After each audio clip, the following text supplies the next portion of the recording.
Guys कभी ऐसे preposition हमें देखने को मिल जाते हैं जो बहुत ही ट्रिकी होते हैं, जैसे कि with, by, from, of, since, for, to. ये 7 जो प्रेपोजिशन है इन सब का हिंदी मीनिंग से होता है, इसीलिए स्टूडेंट कंफ्यूज हो जाते हैं कि किस जगह पे हम किसका यूज करें। इससे पहले जो मैंने लाइव क्लास प्रैक्टिस करवाया था प्रेपोजिशन की, उसमें मैंने देखा था कि से की जगह पे मैंने ऑफ का यूज किया था, तो स्टूडेंट कंफ्यूज हो गए थे कि यहाँ पर ऑफ का यूज क्यों होगा। वो फ्रॉम का यूज बता रहे थे कि से के लिए फ्रॉम का यूज करेंगे, लेकिन से के लिए ऑफ का भी तो यूज होता है। तो आज मैं वही चीज आप लोगों को कवर करवाने के लिए आई हूँ कि किसका जगह पर कब क्या यूज किया जाता है और किस तरह यूज किया जाता है, ये आपको समझ में आ जाए। क्योंकि ये वैसे प्रेपोजिशन है जिनका यूज हम अपनी डे टू डे कॉन्वर्सेशन में बहुत ही बार करते हैं, लेकिन हमें पता नहीं होते कि कहां पर किसका यूज करना है। So let's start the video. सबसे पहला जो हमारा प्रेपोजिशन है वो है विद। विद का हिंदी मीनिंग होता है से, लेकिन ये कब यूज होता है?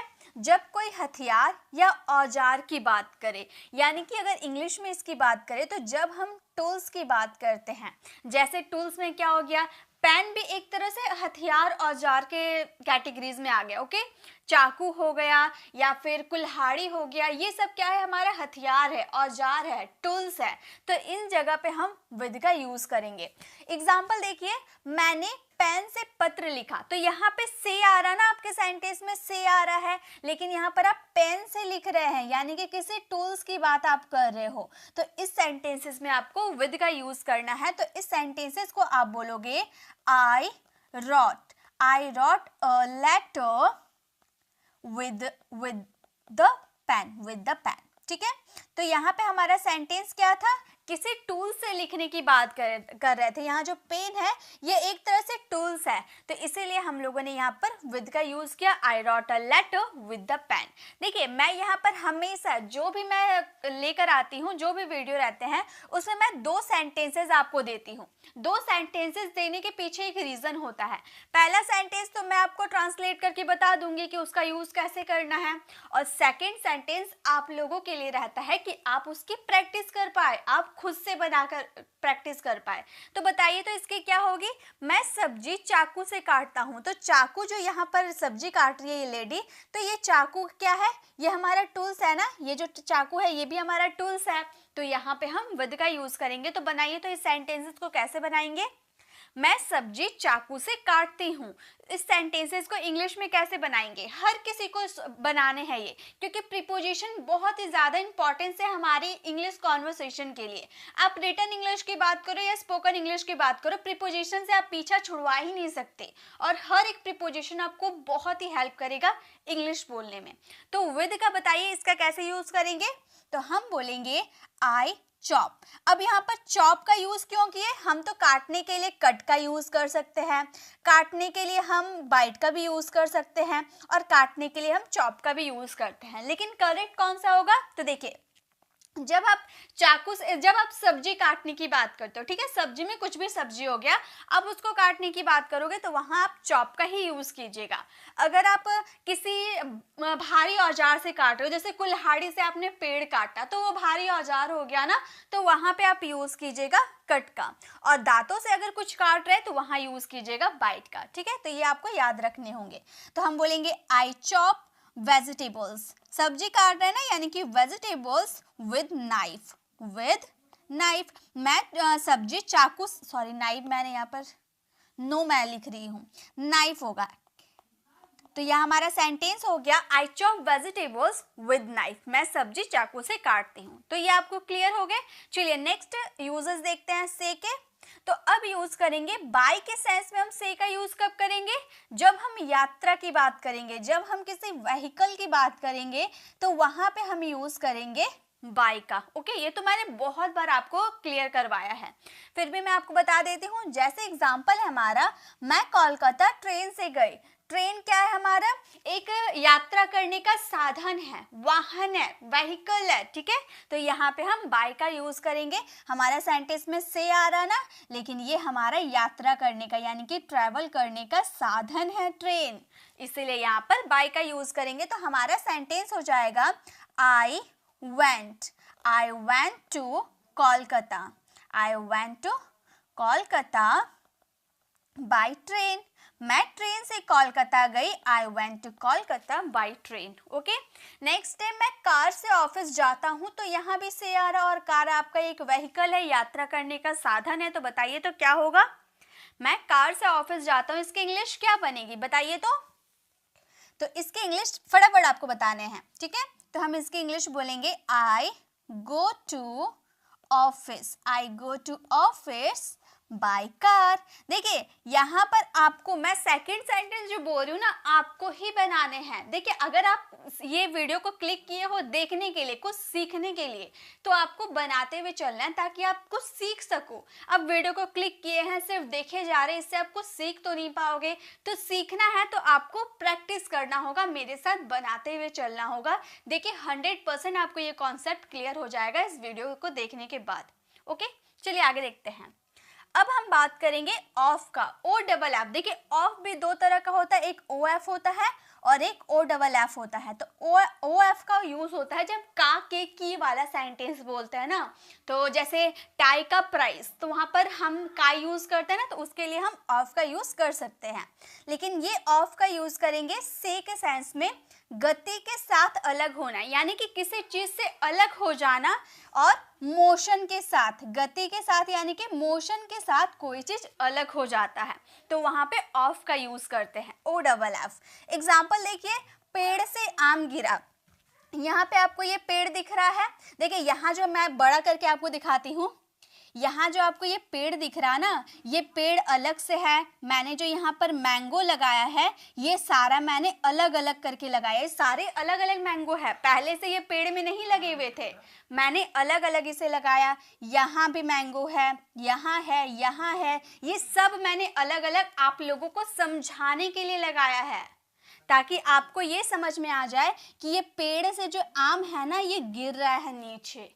तो ये मैंने इतनी मेहनत जो की है, ये मैंने आप लोगों के लिए की है कि आप लोगों को ये ड्राइंग के थ्रू ये समझ में आ जाए कि ये वाला कैसे इसको समझना है। देखिए एग्जाम्पल, पेड़ से आम गिरा, तो यहाँ जो आपको आम दिख रहा ना, ये पेड़ पे पहले यहाँ पर रखा, यहाँ पर टंगा हुआ होगा, फिर यहाँ से धीरे धीरे अलग हुआ, तो ये टूट के अलग हो रहा, तो मोशन के साथ अलग हो रहा ना, अलग तो हो रहा, पेड़ से ये आम अलग हो रहा, लेकिन मोशन हो रहा, गति हो रहा इसमें, इसीलिए यहाँ पर ओ डबल एफ का यूज करेंगे, ठीक है। आई होप आपको समझ में आ गए। तो यहाँ पर मोशन हो रहा है, इसीलिए ऑफ का यूज करेंगे। पेड़ से आम गिरा, तो हम इस सेंटेंसेस को बोलेंगे द मैंगो, बोलेंगे the mango fell off, fell off, ठीक है। गिरना यानी कि फॉल, फॉल का सेकेंड फॉर्म फेल होता है, ओके। ऑफ द ट्री, तो इस तरह से इसके सेंटेंसेस को बनाया जाता है। अब आपको समझ में आ गया होगा ओ डबल एफ का यूज कब किया जाता है, जब कोई चीज मोशन के साथ अलग हो जाती है। नेक्स्ट है वो स्कूल से गया, तो देखिए पहले वो स्कूल के अंदर था, अब स्कूल को छोड़ रहा है, और मोशन के साथ चल के स्कूल को छोड़ रहा ना, तो मोशन हो रहा। पहले ये स्कूल का अंदर था, अब यहाँ से चलते चलते आया, अब स्कूल से ये अलग हो रहा, लेकिन मोशन हो रहा है। तो बताइए तो इस सेंटेंसेस को कैसे बनाएंगे, वह स्कूल से गया, इस सेंटेंसेस को कैसे बनाएंगे, बहुत ही इजी है, हर स्टूडेंट को समझ में आ जाएगा अगर मेरी बातों को आप ध्यान से सुनते हो। और वीडियो को अगर समझ में आ गया ना, आपको ये सारे प्रपोजिशन समझ में आ गया, तो वीडियो के एंड में आप कमेंट करके जरूर जाना कि मैम आपकी पढ़ाया हुआ तरीका हमें समझ आ गया, बिल्कुल कमेंट करके जाइएगा। तो देखिए इस सेंटेंसेस को बोलेंगे he went of the school, he went of the school. तो ये आपको समझ में आ गया ना, कोई चीज मोशन के साथ अलग हो जाती है तो वहां पर ऑफ का यूज करेंगे, he went of the school.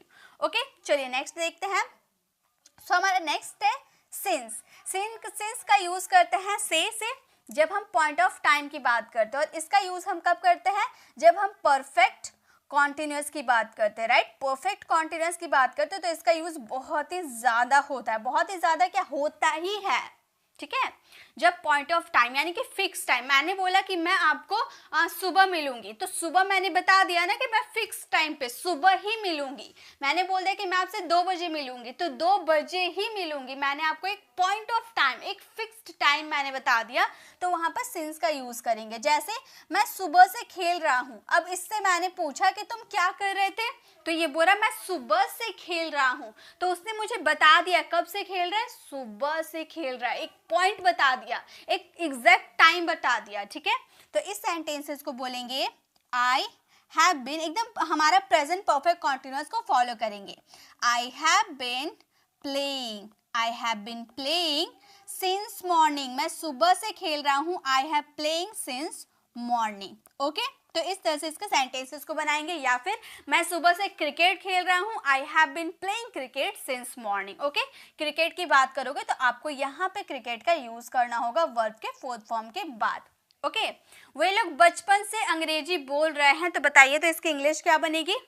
वे लोग बचपन से अंग्रेजी बोल रहे हैं, इसकी इंग्लिश क्या बनेगी। जल्दी आपको बनाने हैं, सभी को बनाने हैं, तभी आपकी प्रैक्टिस हो पाएगी। तो इस सेंटेंसेस को हम बोलेंगे they have been speaking. Speak बोला यानी कि स्पीक होता है, स्पीक का फोर्थ फॉर्म स्पीकिंग होता है। स्पीकिंग इंग्लिश कब से, बचपन से, यानी कि सिंस चाइल्डहुड, बचपन को हम चाइल्डहुड बोलते हैं, ओके। तो हमारा सेंटेंस हो गया they have been speaking English since childhood. आप अपने आंसर मैच कर लीजिए, क्या आपका सही है। सही है तो यस लिखिए, क्या आपका सेंटेंस सही है, ठीक है। चलिए आगे बढ़ते हैं। अब है हमारा फ्रॉम। अब हम फ्रॉम का यूज करेंगे से के सेंस में। ये तो हम बहुत ही ज्यादा यूज करते हैं ना, और ये दो कंडीशन में यूज होता है, ठीक है। जब कोई चीज किसी चीज से अलग होती है, या फिर हम किसी चीज, हम डिजीज की बात करेंगे, यानी कि कोई बीमारी की बात करेंगे, तो फ्रॉम का यूज करेंगे। अब अलग होती है, मैम आपने ऑफ में बताया तो कि अलग होती है, बिल्कुल ऑफ या फ्रॉम किसी का भी आप यूज कर सकते हो, ठीक है। ये आप याद रखिएगा, किसी चीज से अलग होना में उसमें दो प्रेपोजिशन का यूज होता है, ओ डबल एफ या फिर from.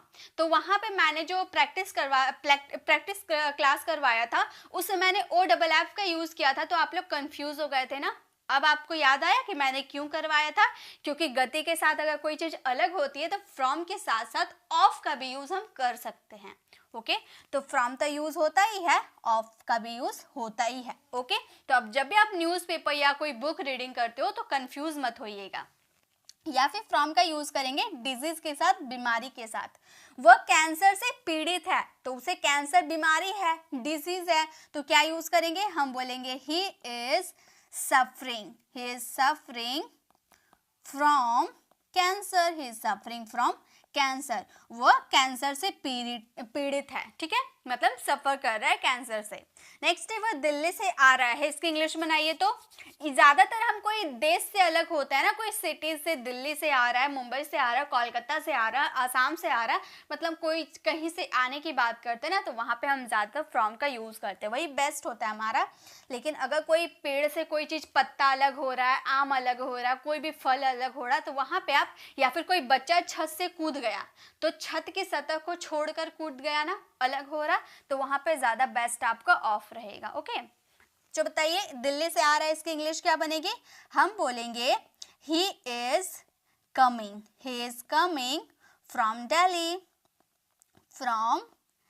He is coming from Delhi, वह दिल्ली से आ रहा है, इस तरह से बनाएंगे, ओके।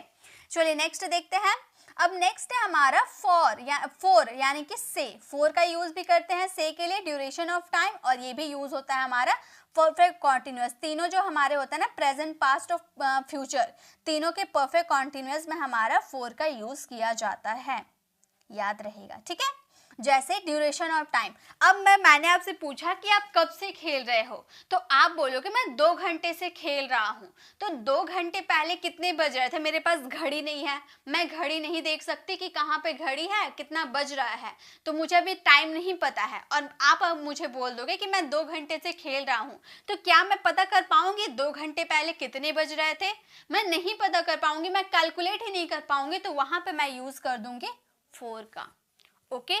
जब मैं कुछ कैलकुलेट नहीं कर पाऊंगी कि कितने बजे से मैं खेल रही हूँ या कितना नहीं, तो वहां पे हम डायरेक्टली 4 का यूज कर देंगे, जब हमें कैलकुलेशन नहीं पता होगी, ओके। इस तरह से आप समझ सकते हो। हम लोग 5 सालों से ये किताब लिख रहे हैं, तो 5 साल पहले कौन सा ईयर चल रहा था ये हमें नहीं पता है। अचानक किसी ने पूछ दिया, हड़बड़ी में मुझे याद ही नहीं आ रहा कि कौन सा ईयर से मैं लिख रही हूँ किताब, इसलिए मैंने हड़बड़ी में 4 लगा दिया, तो हमारा सेंटेंस करेक्ट हो गया।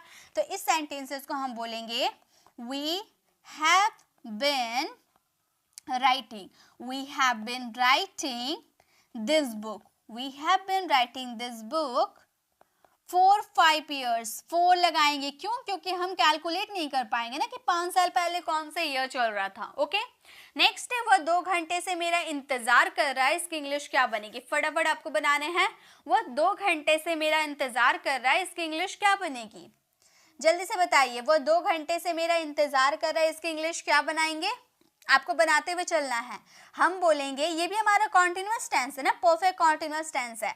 हम बोलेंगे he has been waiting. He has been waiting for me. He has been waiting for me. वो मेरा इंतजार कर रहा है कब से? 2 घंटे से. तो 2 घंटे पहले कितने बज रहे थे मुझे पता नहीं है, इसलिए मैंने वहां क्या लगा दिया? 2 hours. For 2 hours. 2 घंटा, यानी कि लगभग 2 घंटा से. ओके, चलिए आगे चल देखते हैं. और से का लास्ट हमारा यूज है थ्रू. थ्रू यानी कि कोई एक जगह से दूसरी जगह जाना. यहाँ पे हम यूज करते हैं थ्रू का. ओके, जैसे कि मान लीजिए ये एक पाइप है. ओके, अब यहाँ पर एक बेबी है, वो यहाँ से अंदर से जा रहा इधर आ रहा, मतलब इधर से इधर गया. उस सेंस में हम यूज करेंगे थ्रू का. वही सेंस में थ्रू का यूज किया जाता है. अब देखिए, सॉरी यहाँ पे गलत लिखा हुआ है. ठीक है, एक जगह से दूसरी जगह जाना, वहां पे हम थ्रू का यूज करते हैं. एग्जाम्पल देखिए, एक कार टनल से गया, तो यहाँ भी से आया ना. लेकिन टनल कैसा होता है? एक ऐसा सा बंद गुफा जैसा एक टनल होता है ना. एक टनल ऐसे होता है ना. मान लीजिए, रुकिए मैं अच्छे से बता देती हूँ. मान लीजिए टनल, ये गलत है. ठीक है, मान लीजिए टनल एक ऐसा टनल है. ओके, टनल यानी कि जैसे गुफा जैसा होता है ना, वहां से अंदर ट्रेन अंदर से जाती है या फिर कार अंदर जाता है. और यहाँ पे एक कार है. अब कार क्या करेगी? टनल से इस पार से उस पार जाएगी. तो यही हम कहना चाहते हैं कि एक कार टनल से गया, तो यहाँ यूज करेंगे हम a car went. A car went through the tunnel. और यहाँ पर और एक चीज जो हमारा दिमाग खराब कर देता है, वो है अक्रॉस और थ्रू. ये हमारे बहुत ही ज्यादा दिमाग खराब कर देते हैं, क्योंकि यहाँ से यहाँ जाने के सेंस में भी हम अक्रॉस का यूज करते हैं, और ये भी से का सेंस ही देता है. ठीक है, दोनों का यूज यहाँ से वहां जाने के लिए करते हैं. लेकिन दोनों में फर्क क्या है? तो देखिए, जब एक, मान लीजिए ये आपका एक पूल है. ठीक है, ये पूल है. अब बाहर नदी के ऊपर पूल है, तो क्या आसपास से वो पूल घिरा हुआ है? नहीं, ये पूरा खुला एरिया है. ये पूरा खुला एरिया है. ठीक है, और खुले एरिया में आप इस पार से उस पार अगर जाओगे तो वहां क्रॉस का यूज करोगे. लेकिन ये जो टनल है, ये इनक्लोज्ड एरिया है, और इनक्लोज्ड एरिया से इधर से उधर जाओगे तो वहां पर थ्रू का यूज करेंगे. याद रहना चाहिए, मेरी बातों की एकदम ध्यान दीजिए. ठीक है, कि जब आप खुले एरिया में इससे इस पार से उस पार जाते हो, खुला एरिया, पूरा खुला एरिया है, इस पार से उस पार गए तो क्रॉस का यूज करेंगे, और बंद एरिया में इस पार से उस पार गए तो वहां पर थ्रू का यूज करेंगे. आई होप समझ में आ गया. बताइए तो, समझ में आ गया ना? यस लिखिए, समझ में आ गया तो यस लिखिए, ताकि मुझे पता चल पाए कि आपको समझ में आ गया. चलिए नेक्स्ट है, गेंद खिड़की के पार चली गई. गेंद खिड़की से पार चली गई, या फिर खिड़की के या खिड़की से, बात एक ही है ना, से भी आ सकता है. गेंद खिड़की से पार चली गई. यहाँ पे आपको बॉल दिख रहा है. यहाँ भी जानते हो, मैंने एक विंडो लिया है, अलग से मैंने विंडो लिया है, अलग से मैंने बॉल लिया है, और यहाँ पर एरो करके मैंने दिखाया ताकि आपको ये समझ में आ जाए कि ये बॉल जो है ना, खिड़की के इस पार से उस पार जाएगी. इतनी मेहनत मैंने सिर्फ आप लोगों को समझाने के लिए किया है. तो ये बॉल जो है, मैं यहाँ से मारूंगी तो बॉल इस तरफ से उस तरफ जाएगा.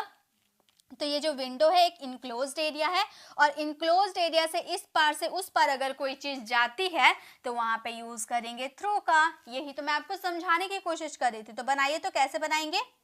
हम इस सेंटेंसेस को बोलेंगे, the ball went. The ball went through. The ball went through the window. The window, गेंद खिड़की से पार चली गई. The ball went through the window. Okay, मतलब कोई इनक्लोज्ड एरिया से. ओके, यहाँ पे मैं लिख देती हूँ, इनक्लोज्ड एरिया की बात करें, इनक्लोज्ड एरिया से उस पार से इस पार जाती है, तो वहां पे आप यूज कीजिएगा थ्रू का। तो आज मैं कुछ ज़्यादा आप लोगों के लिए प्रीपोजिशन लेकर आई हूँ और बिलीव में आपको सारे प्रीपोजिशन अभी के अभी समझ में आ जाएंगे और मैं उसकी प्रैक्टिस भी अभी के अभी आपको करवा दूंगी ताकि बाद में आपको कोई कन्फ्यूज़न नहीं रहेगी। ऊपर, ऊपर से रिलेटेड हमारे पास 4 प्रीपोजिशन है। क्या क्या है? On, a verb, over, up. ये 4 प्रीपोजिशन का हिंदी मीनिंग होता है ऊपर। लेकिन कब कब यूज़ किया जाता है? चारों का सेंस अगर मैं बोल दूँ आपको कि किताब टेबल के ऊपर है, तो ये तो आप सभी को पता है कि इसमें ऑन का यूज़ किया जाता है। लेकिन ऊपर के सेंस में तो अवर्ब का, ओवर का और अप का भी तो यूज़ किया जाता है। तो जब किताब टेबल के ऊपर है उसके लिए ऑन का यूज़ किया जाता है, तो इन सब का यूज़ कहाँ किया जाता है ये भी तो समझना पड़ेगा ना। तो चलिए वीडियो को स्टार्ट करते हैं और इसमें कन्फ्यूज़न को दूर करते हैं। सबसे पहले हमारा प्रीपोजिशन है ऑन। ऑन का मतलब होता है ऊपर और पर। जैसे कि टेबल के ऊपर किताब है या फिर टेबल पर किताब है, तो ऊपर बोलो या पर बोलो, दोनों के लिए आपको ऑन का यूज़ करना। काफ़ी यूज़फुल है, हर टाइम इसका यूज़ किया जाता है। बिलीव में बहुत ही ज़्यादा यूज़ किया जाता है और इसे समझना भी काफ़ी ईजी है। देखिए कैसे है। किताब टेबल पर है, तो यहाँ पर तो मैंने पर लिख दिया, लेकिन ये सेंटेंस ऐसे भी तो हो सकता है, किताब टेबल के ऊपर है ना। इस तरह से भी तो सेंटेंस हो सकता है कि किताब टेबल के ऊपर है। लेकिन अगर आपको ये पता नहीं रहेगा कि ऑन का यूज़ कहाँ करना है, तो आप तो यहाँ पर अवर्ब का भी यूज़ कर सकते हैं, ओवर का भी यूज़ कर सकते हैं या अप का भी यूज़ कर सकते हैं। तो देखिए ऑन का यूज़ हम वहाँ करेंगे जहाँ पर ऊपर का सेंस तो आएगा लेकिन टच करेगा। जो 2 थिंग्स आपके रहेंगे, चाहे वो टेबल और बुक हो, चाहे वो बेड और फ़ोन हो, सभी एक दूसरे को टच करेंगे। ऊपर तो रहेंगे लेकिन एक दूसरे से टच करेंगे, तो वहां पर यूज करेंगे हम ऑन। ठीक है, सरफेस को टच होना चाहिए। जैसे कि किताब टेबल के ऊपर है, तो यहाँ पर आपको टेबल दिख रहा है और उसके ऊपर किताब रखी हुई है, तो सब देखिए सतह को टच कर रही है ना, सरफेस को टच कर रही है, यानी कि इसमें ऑन का यूज करेंगे और ये हमारा सेंटेंस हो जाएगा the book is on the table. देखिए अभी आपको लग रहा है कि ये सब तो इजी है, लेकिन काफ़ी सारे मैं ऐसे प्रेपोजिशन बताऊंगी जिसमें काफ़ी कंफ्यूजन होती है। ठीक है, तो ये हो गया the book is on the table, किताब टेबल के ऊपर है। नेक्स्ट सेंटेंस आप लोगों के लिए है, मेरे साथ आप लोग बनाते हुए प्रैक्टिस कीजिएगा तो आपकी क्लियर हो जाएगी। फ़ोन बिस्तर पर रखा हुआ है या फिर फ़ोन बिस्तर के ऊपर रखा हुआ है, तो ये फ़ोन बिस्तर को टच कर रहा है ना, टच कर रहा, सरफेस को टच कर रहा, तो यहाँ पर क्या यूज़ करेंगे? ऑन का यूज़ करेंगे। बनाइए, कैसे बनाएंगे? आपको मेरे साथ बनाते हुए चलना है, आपकी प्रैक्टिस हो जाएगी और बिलीव में आपको फिर दोबारा से प्रैक्टिस करने की ज़रूरत नहीं पड़ेगी। अभी के अभी सारे कन्फ्यूज़न मैं क्लियर कर दूंगी। तो फ़ोन बिस्तर पर रखा हुआ है, इस सेंटेंसेस को हम बनाएंगे द फोन हैज़ केप्ट, रखा है यानी कि रखने का काम कंप्लीट हो गया है, राइट। और कंप्लीट हो जाता है तो वहाँ हैज़ हैव के साथ वर्ब की थर्ड फॉर्म लगती है, यानी कि हैज़ हैव और केप्ट जो है वर्ब की थर्ड फॉर्म है। ठीक है, ऑन द बेड, किस पे रखी हुई है? बेड पे रखी हुई ना, इसलिए ऑन द बेड। तो the phone has kept on the bed. यहाँ पे अगर यहाँ पर बुक भी रखी होती तो हम बोलते the book has kept on the bed. तो इस तरह से जो भी चीज़ एक सतह को टच करती हो तो वहाँ पे आप यूज़ कर दीजिएगा ऑन का। ठीक है, तो ये कॉन्सेप्ट थी ऑन की। आई होप आपको ऑन समझ में आ गया। चलिए आगे देखते हैं। गाइज अगर आपको पूरा वीडियो समझ में आ जाता है ना, तो लास्ट में आप कमेंट ज़रूर कीजिएगा कि आपको ये कॉन्सेप्ट क्लियर हो गया और मैंने आपको कैसा समझाया, ये ज़रूर बताइएगा। ठीक है, चलिए आगे देखते हैं। सो नेक्स्ट है हमारे अवर्ब। अवर्ब का मतलब भी होता है ऊपर, लेकिन कब यूज़ होता है? टेबल के ऊपर दीवार पर एक घड़ी है, ये आपको ये पूरा वॉल है यानी कि दीवार है और यहाँ पर टेबल रखी हुई है, यहाँ क्लॉक है। ठीक है, अब मैंने बोला टेबल के ऊपर दीवार पर, टेबल के ऊपर है ना, ये टेबल के ऊपर है, टेबल नीचे है और टेबल के ऊपर ये क्लॉक है और दीवार पे क्लॉक टंगी हुई है, तो दीवार को टच करिए, राइट। ये जो क्लॉक है दीवार को टच करे, यानी कि टच करिए तो ऑन का यूज़ करेंगे। लेकिन ये ऊपर है, टेबल के ऊपर है, क्या ठीक ऊपर है? नहीं, मैंने सिर्फ इतना बोला कि ये जो घड़ी है टेबल से ऊपर है, लेकिन टेबल के ठीक ऊपर नहीं है। देखिए साइड में है ना, तो जहाँ पे आप ऊपर की तो बात करते हो लेकिन ठीक ऊपर नहीं होती है, तो वहाँ अबव का यूज़ करेंगे। इसके बाद जब मैं ओवर बता दूंगी ना, तब आपको दोनों का डिफरेंस समझ में आ जाएगा। ठीक है। तो इस सेंटेंसेस को बनाते हैं। टेबल के ऊपर दीवार पर एक घड़ी है, तो हम बोलेंगे there is a clock.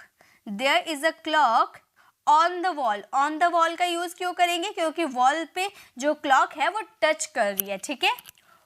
Above the table, above the table. तो ये चीज़ तो सेम, ये चीज़ तो बस ये समझना है कि ये जो टेबल है ना, ये जो घड़ी है टेबल से ठीक ऊपर नहीं है, ऊपर है लेकिन पूरे ठीक ऊपर नहीं है, ठीक है, साइड में है, इसीलिए यहाँ पर अबव का यूज़ किए, ठीक है। पेड़ के ऊपर एक हेलीकॉप्टर है, यहाँ पर आपको पेड़ दिख रहा है, पेड़ के क्या ठीक ऊपर है? नहीं, ये तो साइड में है। अगर यहाँ से भी देखने जाए तो ये साइड में है ना, हेलीकॉप्टर साइड में है, पेड़ के ठीक ऊपर नहीं है। तो जब कोई चीज़ ठीक ऊपर नहीं रहती है तो वहाँ अबव का यूज़ करते हैं।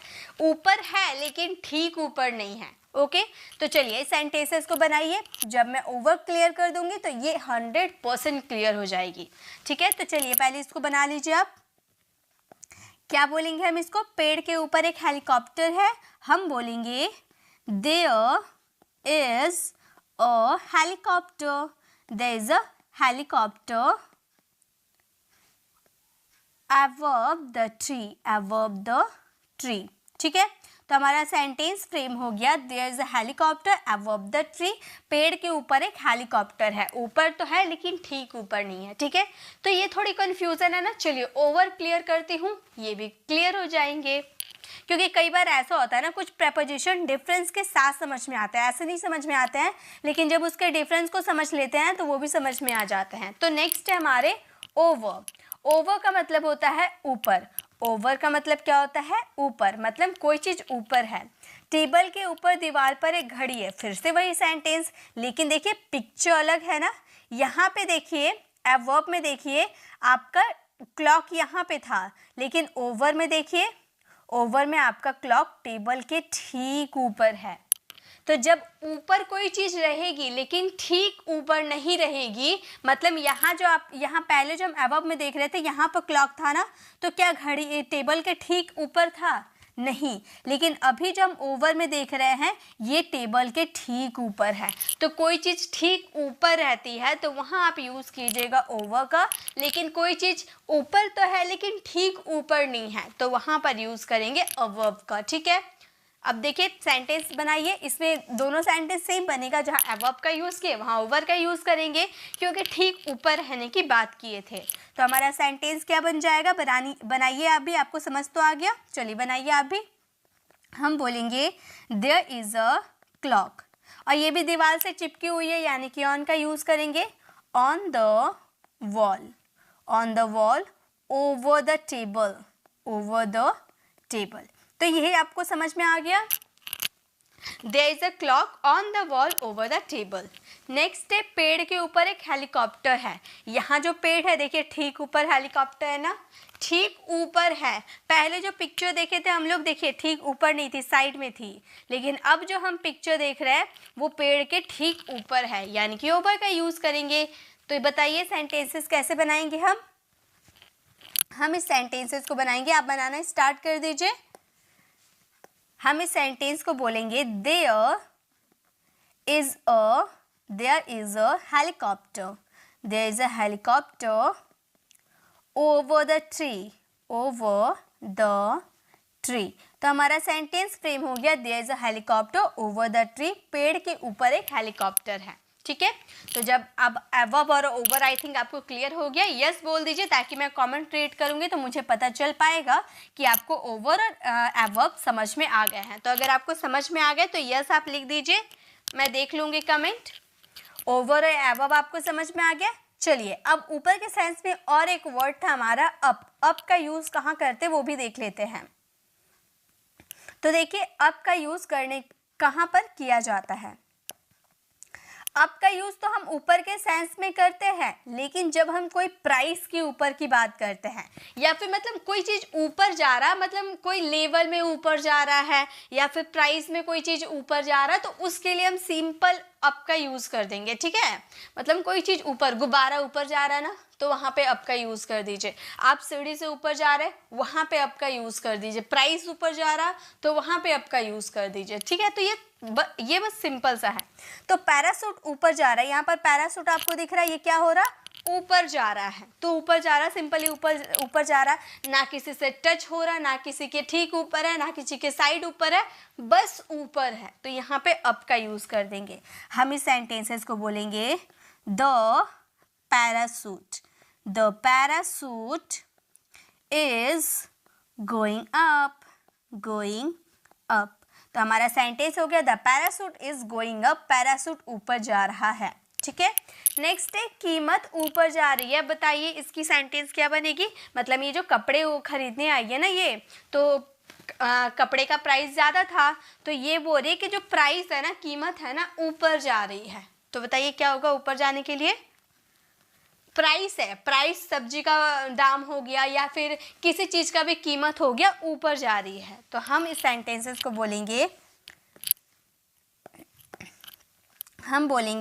The prices are going up, the prices are going up। Prices यानी कि कीमत ऊपर जा रही है, the prices are going up. तो ये हमारे थे अप यानी कि ऊपर। अब हम लोगों ने 4 प्रेपोजिशन कर लिए ऊपर के सेंस में, ऑन, एडवर्ब, ओवर और अप। चलिए इसकी पहले प्रैक्टिस कर लेते, साथ में सेंटेंसेस ले लेते, इसकी प्रैक्टिस कर लेते ताकि ये 100% क्लियर हो पाए। चलिए अब बारी हमारी प्रैक्टिस की। पहला सेंटेंस है नदी के ऊपर ब्रिज है। पहले आप इस सेंटेंस को बनाओ। आपको इस सेंटेंसेस में क्या लग रहा है, कौन सा प्रेपोजिशन यहाँ पर यूज होना चाहिए। 4 प्रेपोजिशन है ऊपर के लिए, लेकिन कौन सा प्रेपोजिशन यूज होगा, नदी के ऊपर ब्रिज है, यानी कि नीचे नदी है उसके ऊपर ब्रिज है। बताइए क्या यूज होगा। बहुत ही आसान है, अगर आप ध्यान दें तो बहुत ही आसान है। तो इस सेंटेंसेस में देखिए ऊपर, तो नदी के ठीक ऊपर ब्रिज होगी ना, साइड में तो नहीं होगा नदी का, साइड में तो ब्रिज नहीं होगा, नदी का ठीक ऊपर में ब्रिज होगा। जैसे कि यहाँ पे आपकी नदी बह रही है, यहाँ पे आपकी नदी बह रही है, तो इसके ठीक ऊपर में ब्रिज होगा ना, इससे साइड में तो होकर ब्रिज नहीं रहेगा, तो ठीक ऊपर है यानी कि ओवर का यूज करेंगे। हमारा इस सेंटेंस बन जाएगा देयर इज अ ब्रिज। अब ब्रिज और नदी एक दूसरे को टच भी कर रही है क्या, नहीं कर रही है, तो ऑन का भी यूज नहीं होगा और साइड में नहीं रहेगा। ये जो नदी है, नदी से साइड में तो ब्रिज नहीं रहेगा, तो अबव का भी यूज़ नहीं होगा। ये कोई कीमत वगैरह तो है नहीं जो ऊपर जा रहा है, उसमें भी अप का यूज़ नहीं होगा, तो बचा ओवर। ओवर का यूज़ किया जाता है ऊपर के सेंस में, वो भी ठीक ऊपर के सेंस में, ठीक है। ये हो गया। नेक्स्ट है रोहन टेबल के ऊपर बैठा हुआ है। बताइए टेबल यानी कि नॉर्मल जो हमारा टेबल होता है ना, इस तरह से, ठीक है, तो इस तरह से जो टेबल होता है उस पे उसके ऊपर बैठा हुआ है। बताइए क्या बनाएंगे, रोहन टेबल के ऊपर बैठा हुआ है, तो हम इस सेंटेंसेस को कैसे बनाएंगे, हम इस सेंटेंसेस में लगाएंगे ऑन। ऑन क्यों लगाएंगे हम इस सेंटेंसेस में, क्योंकि टेबल के ऊपर जब रोहन बैठेगा तो वो सतह को टच करेगा, ठीक है। आप टेबल पे बैठोगे तो आप सतह को टच करोगे ना, टेबल को टच करोगे, तो जब कोई चीज़ सरफेस को टच करती है तो वहाँ पर यूज़ होता है ऑन का। ओके, दाम बढ़ रहे हैं यानी कि प्राइस बढ़ रहे हैं, क्या हम बताएंगे। तो अभी हम लोगों ने देखा ना, कोई चीज़ प्राइस ऊपर जाती है या बढ़ती है, ठीक है, बढ़ रहे हैं या फिर ऊपर जा रहे हैं, बात तो एक ही है। बढ़ रहा मतलब ऊपर ही जा रहा ना, तो वहाँ पे अप का यूज़ करेंगे, तो हमारा सेंटेंस हो जाएगा the prices are going up, the prices are going up. Price मतलब दाम बढ़ रहे हैं, the prices are going up. तो ये हमारे थे 4 प्रेपोजिशन और हम लोगों ने 4 प्रेपोजिशन का यूज़ करना सीख लिया। क्लियर हो गया। एक बार यस बोल दीजिए कि ऊपर के सेंस में जो हम लोगों ने 4 प्रेपोजिशन सीखा वो आपको क्लियर हो गए। तब हम आगे बढ़ेंगे, आगे और क्या कन्फ्यूजन प्रेपोजिशन है वो देखेंगे, ठीक है। एक बार यस लिख दीजिएगा आप लोग अगर समझ में आ गया ऊपर वाला तो। चलिए आगे देखते हैं। नेक्स्ट देखिए हमारा,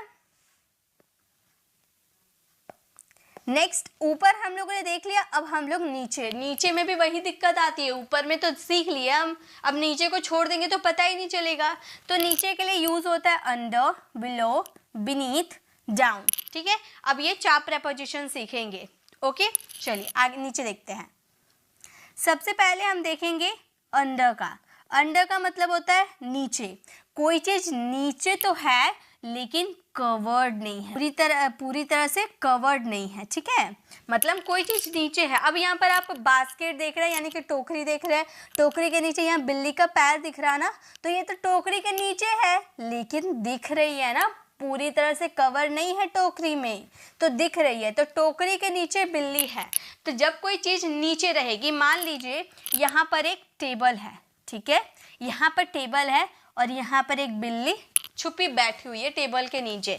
अब आप बिल्ली को इधर से भी देख सकते हो, पीछे से भी देख सकते हो, साइड से भी देख सकते हो, किधर से भी देख सकते हो ना, टेबल के नीचे है, आप किधर से भी देख सकते हो। तो जब कोई चीज नीचे रहती है, केवल नीचे रहेगी और आप सब तरफ से देख पाओगे उसको, ठीक है, सब तरफ से देख पाओगे, तो वहां पे हम यूज करेंगे अंडर का। देखिए कैसे सेंटेंस बनाएंगे। टोकरी के नीचे बिल्ली है, तो हम इस सेंटेंसेस को बोलेंगे there is a cat, there is a cat under the basket, under the basket, there is a cat under the basket, मतलब टोकरी के नीचे बिल्ली है, ठीक है। नेक्स्ट है वह मेरे नीचे काम करता है। तो ये जो लड़का है ना, मेरे नीचे काम करता है, यानी कि मान लो मैं बॉस हो गई और ये मेरा एम्प्लॉय हो गया, तो ये तो मेरे अंडर में काम करेगा ना, नीचे में काम करेगा। तो यहाँ भी आप नीचे के सेंस में कर रहे हैं, लेकिन क्या कवर होके काम कर रहा, कवर नहीं है, हम देख पा रहे हैं, लेकिन वो मुझसे औहदा में नीचे में काम कर रहा है, तो वहाँ पे हम अंडर का यूज करेंगे। तो यहाँ पे हमारा सेंटेंस बन जाएगा, हम बोलेंगे ही। आप बनाइए मेरे साथ, आप बनाते हुए चलिए, बनाइए। क्या हम बनाएंगे सेंटेंसेस को, हम बोलेंगे ही वर्क्स। ये हमारा प्रेजेंट सिंपल का सेंटेंस है। He works under me, under मी मतलब वो मेरे नीचे काम करता है, यानी कि वो मेरा जो पोजीशन है उससे ऊपर में है, वो मुझसे नीचे काम करता है। ओके, तो कोई चीज़ नीचे की बात करते हो लेकिन वो फुल्ली कवर्ड नहीं होता है, तो वहाँ पे हम अंडर का यूज़ करेंगे। चलिए आगे देखते हैं, आगे प्रीपोजिशन क्या है हमारे। सो नेक्स्ट प्रीपोजिशन है हमारा बिलो। बिलो का यूज करते हैं नीचे के सेंस में। देखिए बिलो का यूज नीचे के सेंस में होता है, लेकिन ध्यान से सुनिएगा कब कब होता है, ठीक है। देखिए पहला तो घड़ी के नीचे टेबल है, घड़ी के नीचे टेबल है, यहाँ पे घड़ी है, घड़ी के नीचे टेबल है। देखिए ये वाला बिलो और अंडर में क्या डिफरेंस है ये भी मैं आपको बताऊंगी, ठीक है। तो पहले देखिए ये घड़ी है ऊपर में, नीचे में टेबल है, तो घड़ी के नीचे टेबल है तो क्या ठीक नीचे है। जैसा आपने ओवर और एवर्ब में देखा था ना, एवर्ब का ऑपोजिट बिलो होता है, ठीक है, एवर्ब का ऑपोजिट बिलो होता है। तो एवर्ब में क्या था, ठीक ऊपर नहीं था, उसी तरह से बिलो में भी ठीक नीचे नहीं है। ये टेबल नीचे तो है, नीचे तो है, घड़ी से नीचे है टेबल, लेकिन ठीक नीचे नहीं है, तो यहाँ पे यूज करेंगे बिलो का। लेकिन जो अंडर है ना, इसमें देखिए अलग चीज है। मान लीजिए यहाँ पे आपका टेबल है, ठीक है, और ये जो क्लॉक रहेगा ना, घड़ी रहेगा ना, ये ठीक ऊपर रहेगा।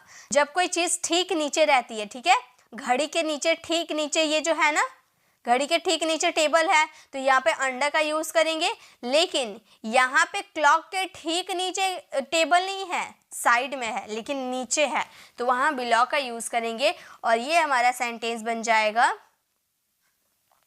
हमारा सेंटेंस बन जाएगा there is a table, there is a table below the clock, below the clock। तो हमारा सेंटेंस क्या फ्रेम हो गया, हमारा सेंटेंस हो गया there is a table below the clock। Next है हमारा सेंटेंस, मेरा घर आपके घर के ठीक नीचे है। अब देखिए यहाँ पर लेबल की भी बात करें। अब मान लीजिए यहाँ पर आप रहते हो, वो बड़े वाले जो घर है ना, यहाँ पर आप रहते हो और मैं ये छोटे वाले घर में रहती हूँ, तो मैं बोल रही हूँ कि मेरा घर आपके घर के नीचे है, मेरा घर आपके घर के नीचे है। तो देखिए नीचे है ना, यहाँ पे हम लेबल की बात करें, नीचे का सेंस में दो चीज आप ध्यान दीजिएगा बिलो में। एक तो ठीक नीचे अगर नहीं रहेगा तो वहाँ बिलो का यूज कर दीजिएगा, और दूसरी बात लेबल की बात कर लो या लिस्ट की बात कर लो, ये सब में अगर आप नीचे की बात करोगे ना, जैसे कि मेरा नाम आप लिस्ट में आपके नाम से नीचे है। मैंने ऐसे बोला कि मेरा नाम लिस्ट में आपके नाम से नीचे है, तो आपके नाम से नीचे है तो वहां भी हम यूज करेंगे बिलो का, नीचे के सेंस में बिलो का यूज करेंगे, ठीक है। लेबल की बात करेंगे, लिस्ट की बात करेंगे तब। तो मेरा घर आपके घर से नीचे है, इस सेंटेंसेस को अगर आप बनाओगे, बनाइए, तो क्या हम बोलेंगे? हम बोलेंगे my house is below, my house is below your house. मतलब लेबल में आपके घर से मेरा घर नीचे है, ठीक है। तो लेबल की बात कर दी, इसलिए बिलो का यूज कर दिए। चलिए आगे देखते हैं।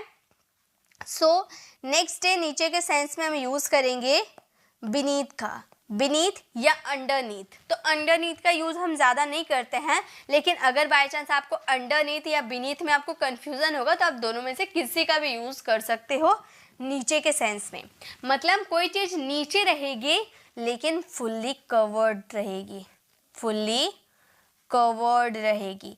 यहाँ पे अंडर में हम लोगों ने क्या देखा, नीचे तो रहेगी लेकिन फुल्ली कवर्ड नहीं रहेगी, लेकिन बीनीथ में पूरी तरह से कवर रहेगी, आपको दिखेगा ही नहीं। मान लो आपने रात में घर में ताला लगाया और आपने जो चाबी थी पिलो के नीचे रख दिया। अब आपने पिलो का नीचे रख दिया चाबी, उसके ऊपर से पिलो रख दिया, तो क्या आपको साइड से किधर से भी आप देखोगे तो आपको चाबी नजर आएगा? नहीं, क्योंकि आपने तकिए के नीचे रख दिया तो वो पूरी तरह से कवर हो गया, वो जो चाबी है पूरी तरह से कवर हो गया, तो आप देख नहीं पाओगे। तो वहां पर यूज करेंगे बीनीथ का, ठीक है। और अगर आप देख पाओगे तो वहां यूज करेंगे अंडर का। तो मेरी चाबियां तकिए के नीचे है, आपने यहाँ तकिया के नीचे चाबी रख दिया। यहाँ पे मैंने चाबी रखा है लेकिन आपको दिख रहा क्या? मैंने चाबी रखा है, आपको दिख रहा क्या? नहीं दिख रहा, इसलिए बीनीथ का यूज करेंगे। हम इस सेंटेंसेस को बोलेंगे, सॉरी देयर का यूज नहीं करेंगे। यहाँ तो सब्जेक्ट के बारे में बताया, मेरी चाबियाँ यानी कि माई कीज, हम बोलेंगे my keys are beneath the pillow, beneath the pillow. तो हमारा सेंटेंस क्या फ्रेम हो गया? हमारा सेंटेंस हो गया my keys are beneath the pillow. Next क्या है? नेक्स्ट है हमारे मेरे पैसे चादर के नीचे है। अब ये चादर जो है इसके नीचे मैंने पैसे छुपा के रखे हैं, तो क्या आपको दिख रहा है? आपको दिख रहा है कि मैंने कहाँ पर पैसे रखे हैं? नहीं ना दिख रहा है, लेकिन मैंने पैसे रखे हैं, ठीक है। तो मैंने पैसे रखे हैं लेकिन आपको दिख नहीं रहा है, और उसमें हम यूज करेंगे बीनीथ का। नीचे तो रखा है लेकिन दिख नहीं रहा है, तो हमारा सेंटेंस क्या फ्रेम होगा? हमारा सेंटेंस हो जाएगा माई मनी इज बीनीथ। तो अब आप जब भी प्रीपोजिशन का यूज कीजिएगा ना, तो नीचे के सेंस में ध्यान रखिएगा, आपके पास 4 ऐसे प्रीपोजिशन है जिसका यूज हम नीचे के सेंस में करते हैं। तो 3 आपको समझ में आ गए ना? लेबल या लिस्ट की बात करोगे और नीचे रहने की बात करोगे तो वहां पर बिलो का यूज करेंगे। अगर नीचे रहने की बात करते हो लेकिन फुल्ली तरह से कवर्ड नहीं हो, आप देख सकते हो उसको कि नीचे है, तो वहां पे हम यूज करेंगे अंडर का। लेकिन कोई चीज नीचे रहेगी लेकिन फुल्ली कवर्ड रहेगी, आप देख ही नहीं पाओगे उसको, तो वहां पर यूज करेंगे बीनीथ का। ओके, चलिए और एक बच गए हमारे नीचे के सेंस में। सो नेक्स्ट है हमारे डाउन। डाउन का यूज करेंगे नीचे के सेंस में। यहाँ पर अप का यूज ऊपर के सेंस में कर रहे थे, डाउन का यूज करेंगे नीचे के सेंस में, ठीक है। जैसे अप का ऑपोजिट होता है डाउन। अप मतलब सीढ़ियों से ऊपर जाओ या फिर उड़ के ऊपर जाओ, कीमत ऊपर जाओ, तो वहां पे अप का यूज करेंगे। जस्ट उसके ऑपोजिट, अगर कोई चीज नीचे आ रही, गुब्बारा नीचे आ रहा है या फिर कीमत नीचे आ रहा है, तो वहां पर यूज कर देंगे डाउन। ओके, जैसे कि पैरासूट नीचे आ रहा है, अब ये पैरासूट जो है नीचे आ रहा है, तो हम इस सेंटेंसेस को कैसे बोलेंगे? हम बोलेंगे the parachute is coming down, parachute नीचे आ रहा है, the parachute is coming down. Next है हमारे कीमत नीचे आ रही है। कीमत नीचे आ रही है यानी कि प्राइस की बात करेंगे तो भी वहां पर हम क्या यूज करेंगे? डाउन। इसका जस्ट ऑपोजिट क्या था? अप था, यानी कि ऊपर जा रहा था, और डाउन यानी कि नीचे आ रहा है। तो इस सेंटेंसेस को हम बनाएंगे the prices are coming down, the prices are coming down. कीमत नीचे आ रही है, the prices are coming down. Okay, तो अप डाउन आपको समझ में आ गया। चलिए अब थोड़ी प्रैक्टिस कर लेते हैं। तो ये हमारे प्रैक्टिस के लिए क्वेश्चन है, मम्मी पेड़ के नीचे बैठी है। तो अब बताइए इसमें क्या यूज करेंगे। 4 हमारे पास प्रेपोजिशन है, डाउन, बीनीथ, बिलो और अंडर। इसमें से क्या यूज होगा। मम्मी पेड़ के नीचे बैठी है, इसमें क्या यूज होगा। इसमें पेड़ के नीचे तो बैठी है लेकिन हम देख सकते हैं ना मम्मी को, पेड़ के नीचे बैठी हुई है लेकिन हम मम्मी को देख सकते हैं, वो फुल्ली कवर्ड नहीं है। तो वहाँ पे हम यूज करेंगे अंडर का। तो हम बोलेंगे मॉम, मॉम इज, मदर का भी यूज कर सकते हैं। Okay, mom is sitting under the tree, under the tree. Mom is sitting under the tree, mummy पेड़ के नीचे बैठी हुई है। मेरी किताब मेरी तकिए के नीचे था। मैं जो किताब पढ़ रही, रात में मैं किताब पढ़ रही थी और मैंने जो था वो किताब को तकिए के नीचे रख दिया, उसके ऊपर से तकिया रख दिया। तो अब क्या किताब को आप देख पाओगे। मैंने उसके ऊपर से पिलो रख दिया तो क्या आप किताब को देख पाओगे। नहीं, वो तो फुल्ली तरह से कवर्ड हो गया, यानी कि बीनीथ का यूज करेंगे। हमारा सेंटेंस हो जाएगा my book was beneath, my book was beneath my pillow, my book was beneath my pillow, मेरी किताब मेरे तकिए के नीचे था। नेक्स्ट है पानी का स्तर नीचे जा रहा है। पानी का स्तर नीचे जा रहा है, यानी कि नीचे जाने की बात करें, नॉर्मली नीचे जाने की बात करें तो वहाँ डाउन का यूज कर देंगे। तो ये हमारा सेंटेंस बन जाएगा water level is going down, going down.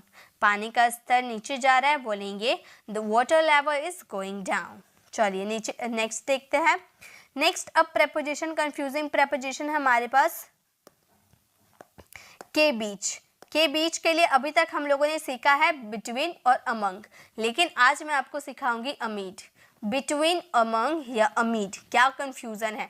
अमीड बोलो या अमीड्स बोलो, अमीड बोलो या अमीड्स बोलो, अमंग बोलो या फिर अमंगस्ट बोलो, बात एक ही है। ठीक है, दोनों का मतलब एक ही होता है। ओके, चलिए प्रैक्टिस कर, इसके कॉन्सेप्ट को समझते हैं, क्या किसमें क्या यूज़ होता है।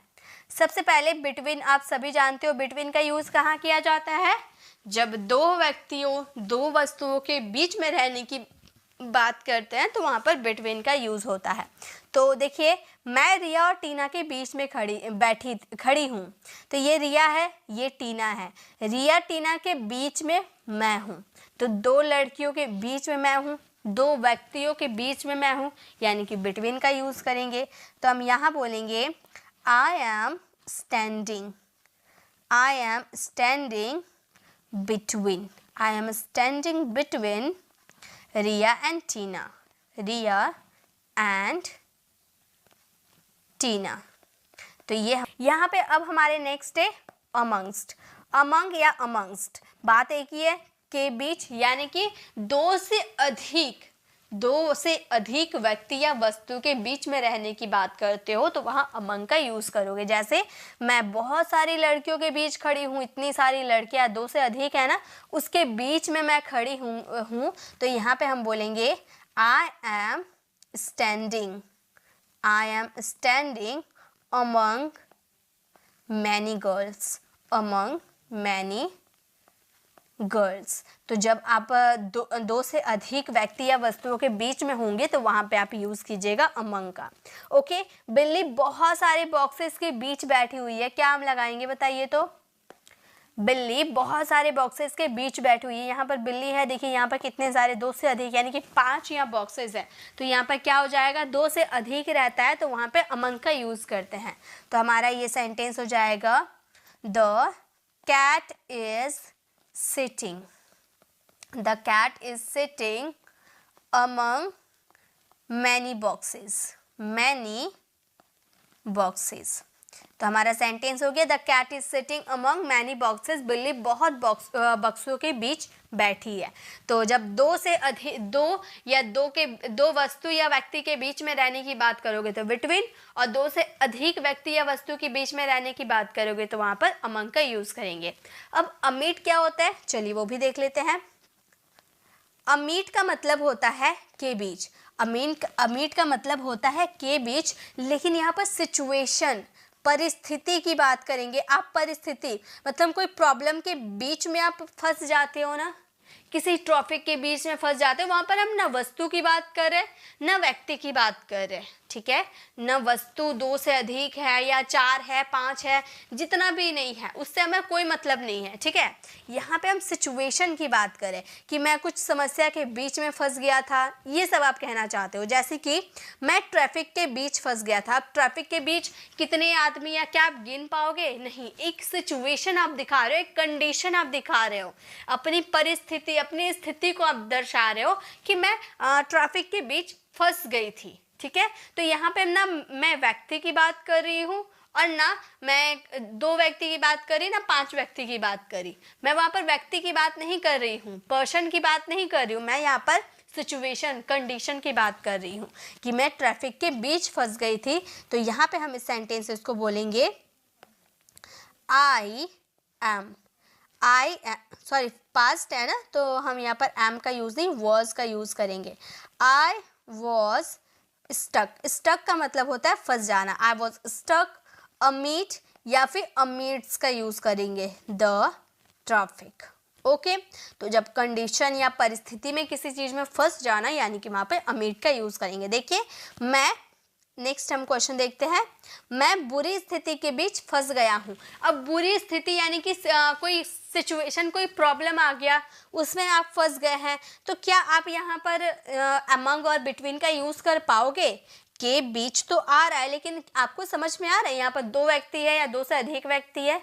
नहीं समझ में आ रहा। तो यहाँ पे हम अमंग या फिर बिटवीन का यूज नहीं करेंगे, अमीट का यूज करेंगे क्योंकि यहाँ पर हम व्यक्ति की बात नहीं कर रहे हैं, सिचुएशन की बात कर रहे हैं। ओके, तो हम इस सेंटेंसेस को बोलेंगे आई एम स्टक। इस तरह से कोई आपको जल्दी नहीं सिखाएगा, इतनी कंपेयर करवा के, ठीक है। अब आपको आई थिंक समझ में आ गया होगा कि कहाँ पर किसका यूज करना है, ठीक है। तो हमारा सेंटेंस बन गया I am stuck amid bad situation, मैं बुरी स्थिति के बीच फंस गया हूँ, ठीक है। तो ये 3 थे बिटवीन, अमंग और अमीट। चलिए इसकी प्रैक्टिस कर लेते हैं ताकि ये क्लियर हो पाए। अब देखिए प्रैक्टिस करोगे आपको क्लियर हो जाएंगे।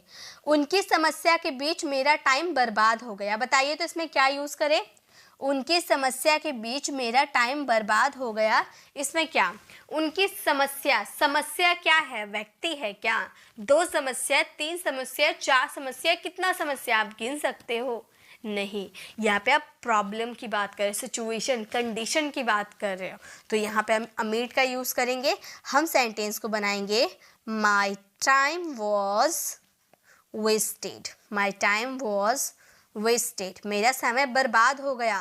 अमीट their problems, amid their problems, उनकी समस्याओं के बीच। ओके, तो हमारा सेंटेंस हो गया उनकी समस्याओं के बीच मेरा टाइम बर्बाद हो गया। My time was wasted amid their problems. Next है वो 2 फुटबॉलर के बीच खड़ा था। 2 फुटबॉलर के बीच खड़ा था, क्या हम यूज करेंगे बताइए? 2 फुटबॉलर के बीच खड़ा था, इसको क्या हम बनाएंगे? हम इस सेंटेंसेस 2 की बात कर रहे हो ना, तो हम इस सेंटेंसेस को बोलेंगे he was standing, he was standing between, he was standing between 2 footballers।